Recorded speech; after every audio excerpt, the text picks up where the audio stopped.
ऐसा देखिए, एक मिनट मेरी बात सुनिए। मैंने आपको वो सब स्थिति बताई है। मैं आपको कोई घुमा फिरा के बातें नहीं बता रहा हूँ, क्योंकि आप लोगों को मैं जानता हूँ कि बहुत चिंता है जो अंदर हमारे भाई हैं। सारे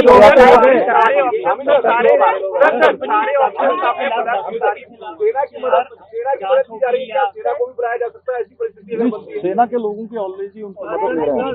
उत्तरकाशी में बन रहे सिलक्यारा टनल हादसे को करीब करीब 2 हफ्ते का समय हो चुका है, लेकिन सुरंग की गहराइयों में फंसे 41 लोगों को अब तक सुरक्षित बाहर नहीं निकाला जा सका। ऐसे में कई तरह के सवाल उठने लगे तो खुद उत्तराखंड के मुख्यमंत्री पुष्कर सिंह धामी मीडिया के सवालों के जवाब देने और अब तक के हालात पर अपडेट देने के लिए पहुंचे। सीएम धामी ने बताया कि टनल के उस हिस्से तक जहां श्रमिक फंसे हुए हैं, वहां तक पहुंचने के लिए जो ड्रिलिंग की जा रही थी वो ऑगर मशीन के टूट जाने के कारण बाधित हो गई है। ऐसे में उस काम को फिलहाल रोकना पड़ा है। इसके साथ ही उन्होंने आगे के एक्शन प्लान की जानकारी दी है। ये बहुत ही कठिन परिस्थितियों में और चुनौतीपूर्ण परिस्थितियों में चल रहा है, और बहुत नजदीक पहुंचने के बाद जिस प्रकार से मशीन फंस गई, आगे कोई फिर से कोई गडर या कोई स्टील रॉड उसमें लग जाने के कारण से, तो अभी चूंकि उसको काट के 1 मीटर काट के निकाल रहे थे, लगभग 20 मीटर अभी बाहर निकल चुकी है और 20-25 मीटर करीब अभी और निकलनी है। 25 मीटर से ज्यादा है, तो जो भी समय लगेगा हम लोग एक्सपेक्ट कर रहे हैं कि कल मॉर्निंग तक ये जो है मशीन पूरी निकल जाएगी, और निकलने के बाद उसके बाद मैनुअली उस पर आगे बढ़ेंगे। और अंदर जो लोग हैं उनके गब्बर सिंह, सबा अहमद और सरबियर मिश्रा, उन सभी से अखिलेश से मेरी अभी बात हुई है, मैंने कुछ बात करी है। उन सबके हौसले बिल्कुल मजबूत हैं। वो लोग उनके अंदर कोई ऐसी वो नहीं है कि कहीं, उन्होंने कहा है कि जितने भी दिन लगे आप हमको सुरक्षित तरीके से बाहर निकालिए, हम लोग यहाँ पर ठीक हैं और आप लोग हमारी चिंता बिल्कुल मत करिए। हमको टाइम से खाना भी मिल रहा है, सब हम अंदर ठीक से हैं, तो सभी स्वस्थ भी हैं। तो सभी ऑप्शंस पर हम काम कर रहे हैं। और अभी हैदराबाद से आगर मशीन को काटने के लिए प्लाज्मा जो कटर है, प्लाज्मा कटर मंगाया जा रहा है। वो भी शाम तक जॉली ग्रांट एयरपोर्ट पर पहुंच जाएगा और रात तक यहाँ पर आने से वो जल्दी, और जो कटिंग का काम है वो जल्दी होगा। तो हम भी भगवान से भी प्रार्थना कर रहे हैं कि जल्दी से जल्दी हो, और आप लोगों का भी बहुत सहयोग रहा है सभी का यहाँ पर। और मैं ये जानता हूँ कि आप लोग भी कठिन परिस्थिति में यहाँ पर लगातार पिछले जिस दिन से ये आपदा की स्थिति बनी है, आप सभी लोग काम कर रहे हैं और सभी को दिखा भी रहे हैं। आप देख रहे होंगे कि भारत सरकार के स्तर पर हो, राज्य सरकार के स्तर पर हो, सभी हमारी एजेंसियां, सारे लोग अपने फुल एफर्ट्स कर रहे हैं, जितने एफर्ट्स हो सकते हैं कर रहे हैं। और माननीय प्रधानमंत्री जी प्रत्येक दिन हर प्रकार से, मतलब कि कितनी वहाँ पर प्रोग्रेस हुई है, क्या परेशानी उसमें ऑपरेशन में आ रही है, अंदर सारे लोग सुरक्षित हैं, ठीक हैं, उनको भोजन पानी इत्यादि की सब व्यवस्था हो रही है, और सभी प्रकार की चिंता कर रहे हैं। सभी एजेंसियां भी सहयोग कर रही हैं।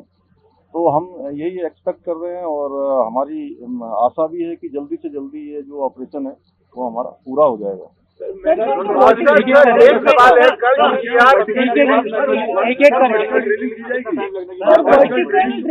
मशीनों को भी आज हम लोगों ने ऊपर की तरफ जाते हुए देखा। नहीं, मैंने कहा कि आपको, मैंने बोला कि 5 जो ऑप्शन है, जितने भी ऑप्शन है, जितने भी हमारे पास रास्ते हो सकते हैं उन तक पहुंचने के, उनको बाहर निकालने के, उन सभी पर काम होगा। एक साथ काम। अरे भाई एक मिनट रुकिए, मैं बताता हूँ। देखिए ऐसा है, अरे भाई मैं आप लोगों के हाथ जोड़ता हूँ, मैं सबके प्रश्नों का जवाब दूंगा, आप एक एक करके पूछिए, एक एक करके पूछिए। आज एक मिनट को पूछते हैं। देखिए सारे ही संसाधन यहाँ पर उपलब्ध हैं, और जो संसाधनों की आवश्यकता पड़ रही है, जैसे प्लाज्मा कटर यहाँ पर नहीं था, प्लाज्मा कटर तत्काल मंगाया गया है।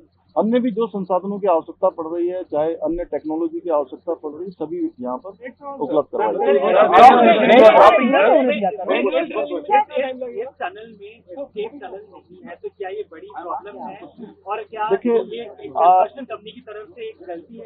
देखिए ऐसा है कि हम सारी चीजों को, सारी चीजें ध्यान में है, लेकिन उसके बावजूद हमारा सारा ध्यान इस पर है कि पहले हमारे जो भाई वहाँ अंदर हैं उन सबको बाहर निकाला जाए, उसमें आप सबका भी सहयोग अपेक्षित है। वर्टिकल ड्रिलिंग कब से स्टार्ट की जाएगी सर? कोई समय सीमा उसकी? वर्टिकल ड्रिलिंग कब से स्टार्ट की जाएगी? नहीं, वर्टिकल ड्रिलिंग के लिए जो है आज से ही जो है उस पर काम शुरू हो गया है। सर ये जीपीआर जो था प्लाज्मा मिशन सर, ये जो जीपीआर कहा जा रहा था कि 5 मीटर आगे का पैसेज सेफ है, तो उसके बाद सर ये यहाँ क्यों फेल हो गया, क्यों मशीन टूट गई? और दुनिया भर के टॉप एक्सपर्ट्स हैं सर यहाँ पे, उसके बाद भी इतना बड़ा ब्लंडर हुआ है, कोई रिस्पॉन्सिबिलिटी फिक्स होगी इसमें फाइनली किसी की? देखिए, मैंने क्या कहा कि ये सब बातें आप लोग सेकेंडरी हैं। सबसे पहले हमारा काम है कि सबको पहले सुरक्षित बाहर निकालें, और वो सब चीजें होंगी और उसी पर हम लोग काम कर रहे हैं। कोई प्रयास नहीं हो गए, अभी सारे प्रयास हो गए।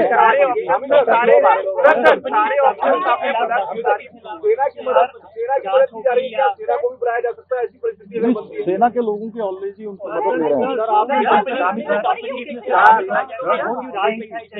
engineered disaster. Don't you think this is a man-made human engineered disaster? अब देखिए, अभी तो जो भी डिजास्टर की स्थिति है उससे हम लोगों को सबको जो है चुनौतीपूर्ण तरीके से उसका सामना करना है।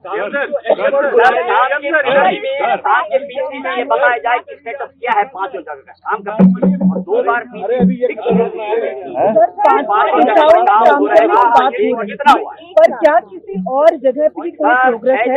बड़कोट की तरफ से हमें पहले बताया गया था कि 9 मीटर तक अंदर पहुंचे हैं। नहीं, वो काम कर रहे हैं, आरबीएनएल वाले लोग वहाँ से लगे हुए हैं, आरबीएनएल वहाँ से काम कर रही है, और ऊपर से सतलुज वाले काम कर रहे हैं। अलग अलग तरीके से सभी साइड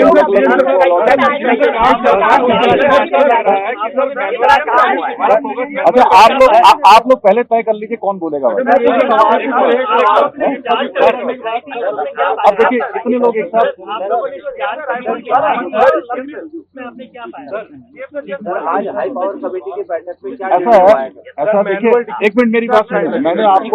मैंने आपको वो सब स्थिति बताई है। मैं आपको कोई घुमा फिरा के बातें नहीं बता रहा हूँ, क्योंकि आप लोगों को मैं जानता हूँ कि बहुत चिंता है जो अंदर हमारे भाई हैं, और हम लोग सब लोग उसके लिए प्रयास कर रहे हैं। इसलिए मैंने वो बात बताई है जो अभी वर्तमान में स्थिति है।